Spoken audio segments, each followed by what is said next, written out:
Hello, my name's Jeff. This is All for the Glory, XPW edition, and this is my pussy. I'm on the highway to hell. On the highway to hell. Highway to hell. I'm on the highway to hell. Okay, now that's took it all away. Welcome to the XPW edition of All for the Glory, first episode. First, let's go ahead and I guess we'll get right into it. Everybody saw the results from the final chapter. I'd like to congratulate all the champions and winners of the show. And first of all, I guess we'll start with our top 10 list of the greatest XPW wrestlers of all time. I'd like to thank the staff for helping me with this. Also with Eric and Justin for a little bit of help with some of the wrestlers that the staff was not able to get around to typing out a little bit about them.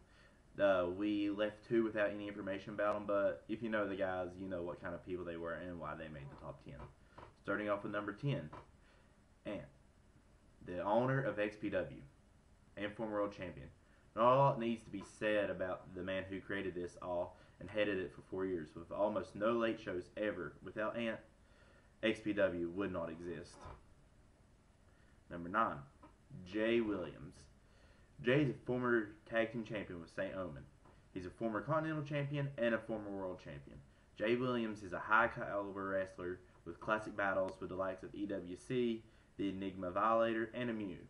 Wherever Jay Williams is, you know a good fight is close to follow. Number 8, Eminem, one of the fastest rising stars in XPW history. Michael Matthews came in and turned heads. He's won the Rumble for Royalty and held his own at Hardcore Palooza against then champion Jimmy Ice. Eminem is a master of the mind games and uses about every possible advantage to win. He is truly one of the best evil geniuses XPW has ever had. Number 7, EWC. Perhaps the most dominant tag team ever. Made of X-Pac and West Coast Wonder. These two remain undefeated in tag bouts and rarely lost in singles competition. Number 6, Vlad. Unfortunately, he was one of the people that we were not able to get anything about, but if you know Vlad, you know what kind of person he was and why he made the top 10. Number 5, Psycho Gesture. Once again, same story. Number 4, the final XPW World Heavyweight Champion, Kenya. Kenya is the funniest guy on the forum, as Eric said. He's always here to cheer you up and also the most versatile. Who else could turn a monster into a giant Santino and do it effectively? Number 3, Violator. EV is a beast at promoing. He was undefeated for nearly 2 years entirely. There was a point where he beat the entire forum at least once, and that was struggling to find him an opponent. And as Eric said, that is why he got his push so early. But he also said that he has a hell of a sense of humor and gave a smile for him being a fellow Chicago native. Number 2, Torch.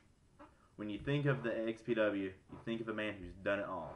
He's held every active singles title the XPW offers and headed one of the most infamous groups in the XPW, Heavy Artillery. His classic battles include those with Vlad, my friend Nicky Ward, and Eminem. Number 1, Venom. Venom is practically the best match writer on the boards. He's usually got plenty of good ideas rolling on his mind, whether for his or other characters. If you've ever got stuck on something, he makes it look too easy to get by. He can guess anyone's gimmick to perfection. Alright, now the top 10's out of the way. I hope you all liked it. Once again, I'd like to thank the staff, Justin, Eric for helping me. But now we're going to move into a personal message. I didn't get too many of these. Actually, I got one. I got a message from Eric, and he said when he first came into XPW, it was through Iron Man and Jimmy Ice. He discovered something in him that others didn't. His past circle of E-Feds left him out to dry. Basically how he said Jordan was prior to improving. They were laughing continuously, saying he couldn't buy a win. He was a piece of junk, blah, blah, blah. They left him with absolutely nowhere left to go as far as the E-Fetting options had, even being defeated by the only place he knew. Then when he came to XPW, the environment was so refreshing. It was about sarcasm. It wasn't about sarcasm anymore. It was about my type of crowd, the class clown guys that just want to mess around. And here, he found several people that he considered to be part of his extended family because of how down to earth things were. He said it's going to be hard getting used to XPW being out, considering there's been so many memories. But at least we can say the crew will stay in touch, even without laying down a RP. He said he wished he could say that for his old crew, but you know what they say, things happen for a reason, even if it's a twisted one. And he's grateful to Timmy for helping him discover XPW. Had it not been for here, he would have never felt productive for the first time in 5 years. Training people while role playing, he said, had been the most satisfying role ever instead of just being one of them. He said it felt like everyone helps each other rather than it being self-centered. And that's what made this place so awesome. It changed his entire mindset of what EFED should be. He said before he just wanted to write matches. He just wanted to write RPs or matches and call it a day. Now he realizes that he's reaching that stage where titles and trophies don't mean that much. As long as he's helping others in all facts of EFEDing, nothing else comes close. He said he wished Tony and he said he wished Ant and the company the best in their next ventures. And just remember to stay in touch. We're all here for each other, thick and thin, and don't you forget it. Long live XPW. Alright, now that's it as far as the XPW edition of the show goes.